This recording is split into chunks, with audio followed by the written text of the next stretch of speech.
আসসালামু আলাইকুম ওরহমতুল্লাহ। 10 মিনিট মাদ্রাসায় আপনাকে স্বাগতম।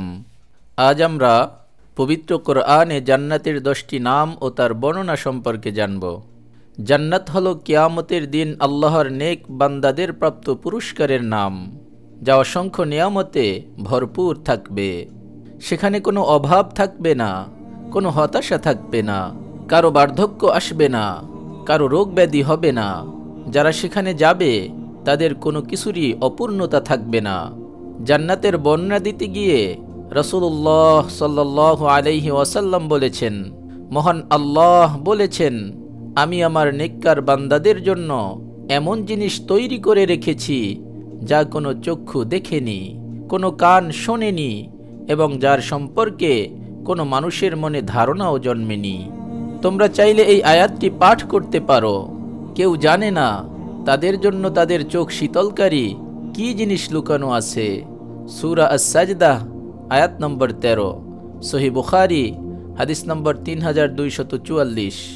পবিত্র কোরআনের বহু আয়াতে মহান আল্লাহ জান্নাতের কথা উল্লেখ করেছেন। সেখানে জান্নাতকে অবহিত করা হয়েছে বিভিন্ন নামে। আজ আমরা এমন 10টি নাম জানার চেষ্টা করব ইনশাআল্লাহ।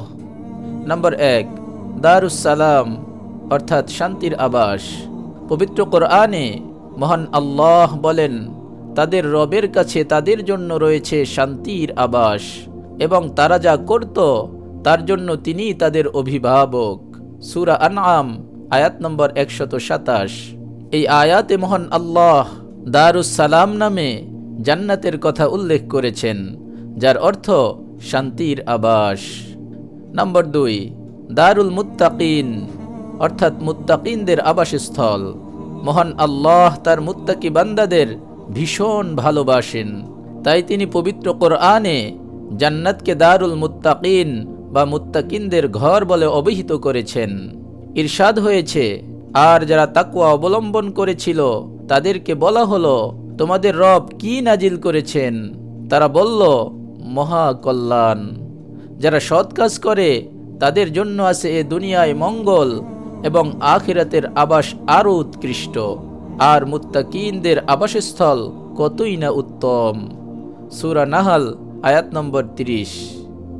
নম্বর 3, আল হুসনা অর্থাৎ শুভ পরিণাম। পবিত্র কোরআনে ইরশাদ হয়েছে, যারা ভালো কাজ করে তাদের জন্য রয়েছে শুভ পরিণাম অর্থাৎ জান্নাত এবং আরও বেশি। আর ধুলোমলিরতা ও লাঞ্ছনা তাদের চেহারাগুলোকে আচ্ছন্ন করবে না। তারাই জান্নাতবাসী, তারা তাতে স্থায়ী হবে। সূরা ইউনুস আয়াত নম্বর 26। নম্বর 4, দারুল মুকামা অর্থাৎ স্থায়ী আবাস। মহান আল্লাহ বলেন, যিনি নিজ অনুগ্রহে আমাদেরকে স্থায়ী আবাসে প্রবেশ করিয়েছেন, যেখানে কোনো ক্লেশ আমাদেরকে স্পর্শ করে না এবং কোনো ক্লান্তিও স্পর্শ করে না। সূরা ফাতির আয়াত নম্বর 35।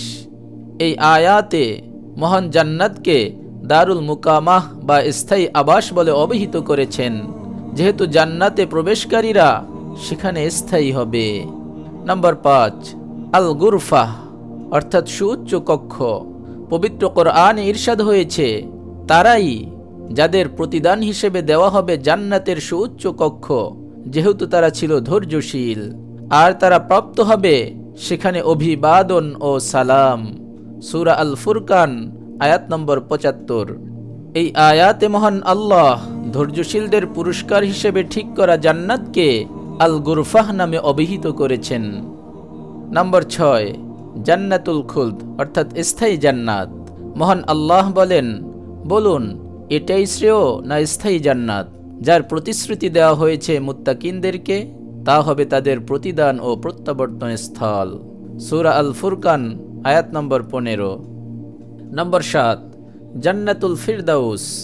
এই জান্নাতের নাম আমরা সবাই জানি।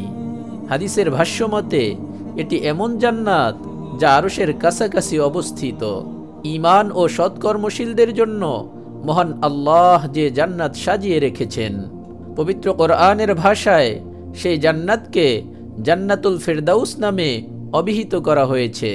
ইরশাদ হয়েছে, নিশ্চয়ই যারা ঈমান এনেছে এবং সৎ কাজ করেছে তাদের আতিথেয়তার জন্য রয়েছে জান্নাতুল ফিরদাউস। সূরা কাহফ আয়াত নম্বর 107। নম্বর 8, জান্নাতু আদন। আল্লাহ মুমিন পুরুষ ও মুমিন নারীকে প্রতিশ্রুতি দিয়েছেন জান্নাতের, যার নিচে নদীসমূহ প্রবাহিত, সেখানে তারা স্থায়ী হবে। আরও ওয়াদা দিচ্ছেন স্থায়ী জান্নাতসমূহে উত্তম বাসস্থানের। আর আল্লাহর সন্তুষ্টি সর্বশ্রেষ্ঠ এবং এটাই মহাসাফল্য। সূরা তাওবা আয়াত নম্বর 72। এই আয়াতে মহান আল্লাহ জান্নাত ও আদ নামে একটি জান্নাতের কথা উল্লেখ করেছেন। নম্বর 9, জান্নাতুন নাঈম, অর্থাৎ নিয়ামতে ভরপুর জান্নাত। পবিত্র কোরআনে মহান আল্লাহ বলেন, নিশ্চয়ই যারা ঈমান এনেছে এবং সৎ কাজ করেছে তাদের রব তাদের ঈমান আনার কারণে তাদেরকে পথনির্দেশ করবেন নিয়ামতে ভরপুর জান্নাতে, যার পাদদেশে নহরসমূহ প্রবাহিত হবে। সূরা ইউনুস আয়াত নম্বর 9। নম্বর 10, দারুল করার। মহান আল্লাহ বলেন, হে আমার সম্প্রদায়, এ দুনিয়ার জীবন কেবল অস্থায়ী ভোগের বস্তু, আর নিশ্চয়ই আখিরাত তা হচ্ছে স্থায়ী আবাস। সূরা গাফির আয়াত নম্বর 39। মহান আল্লাহ আমাদের সবাইকে প্রকৃত ঈমানদার হওয়ার তৌফিক দান করুন এবং যেসব কাজ করলে তার সন্তুষ্টি অর্জিত হয়, জান্নাতীদের তালিকায় নাম লেখানো যায়, সেই কাজগুলো করার তৌফিক দান করুন। আমিন। আপনি যদি এরকম ভিডিও আরও পেতে চান তাহলে আমাদের এই চ্যানেলটি সাবস্ক্রাইব করে পাশে রাখা বেল আইকনটি অন করে দিন। আপনার প্রতি শুভকামনা রেখে আজকের মতো বিদায় নিচ্ছি। আসসালামু আলাইকুম ওয়া রাহমাতুল্লাহ।